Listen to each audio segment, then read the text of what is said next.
Profil Erick Thohir, Menteri BUMN yang kini masuk dalam bursa calon ketua PSSI dan digadang-gadang akan menggantikan kepemimpinan Muhammad Iryawan atau yang akrab disapa Iwan Bule. Nama Erick Thohir bersaing dengan sosok Lanyala Mataliti yang telah resmi mendaftarkan diri sebagai calon ketua PSSI periode 2023-2027. Pemilihan ketua umum dan exco PSSI anyar digelar saat Kongres luar biasa pada 16 Februari mendatang. Sebelum mengadakan KLB, PSSI akan menggelar Kongres biasa yang digelar pada Minggu 15 Januari di Hotel Sultan Jakarta. Kongres tersebut salah satu agendanya membentuk komite pemilihan dan komite banding pemilihan. Dalam survei Lembaga Survei Indikator Politik Indonesia bertajuk Sikap Publik Terhadap Tragedi Kanjuruhan dan Reformasi PSSI pada November lalu, Erick Thohir dianggap oleh publik sebagai orang yang paling pantas memimpin PSSI.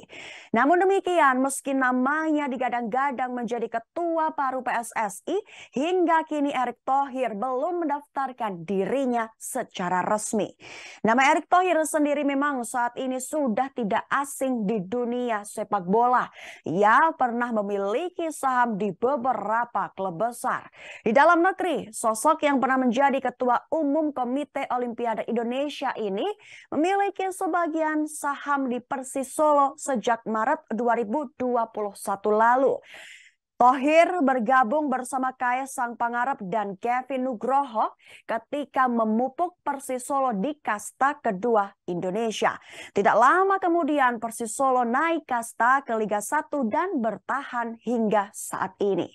Sedangkan untuk klub di luar negeri, Erick Thohir memiliki 51% saham Oxford United bersama Anindya.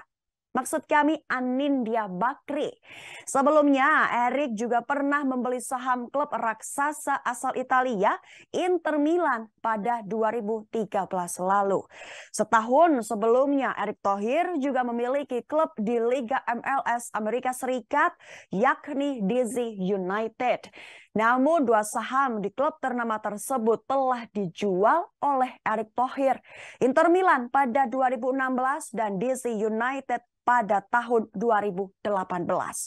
Di luar dunia sepak bola, Erick Thohir pernah memiliki klub basket Satria Muda yang bermain di kompetisi basket dalam negeri.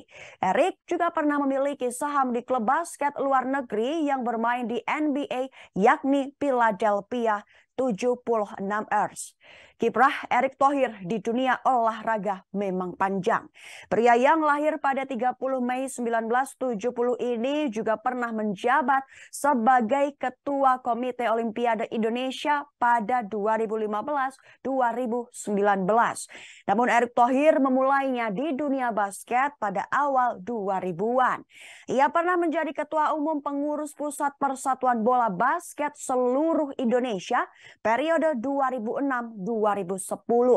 Erick bahkan pernah menjabat sebagai Presiden Asosiasi Bola Basket Asia Tenggara selama 3 periode. Jabatan terakhir didapatkan untuk periode 2014-2019 dalam Seaba Congress Meeting di Hotel Peninsula Jakarta pada 1 Juni 2014. Bahkan saat ini Erick juga masih menjadi anggota FIBA Center Board. Peran Erick Thohir di dunia basket memang besar berkat andil perannya Indonesia pada 2021 lalu menjadi tuan rumah Piala Asia Bola Basket 2021. Tidak hanya itu, bersama Filipina dan Jepang, Indonesia akan menjadi tuan rumah Piala Dunia Basket FIBA 2023 yang dijadwalkan digelar pada 25 Agustus hingga 10 September mendatang. Terima kasih sudah nonton. Jangan lupa like, subscribe, dan share ya.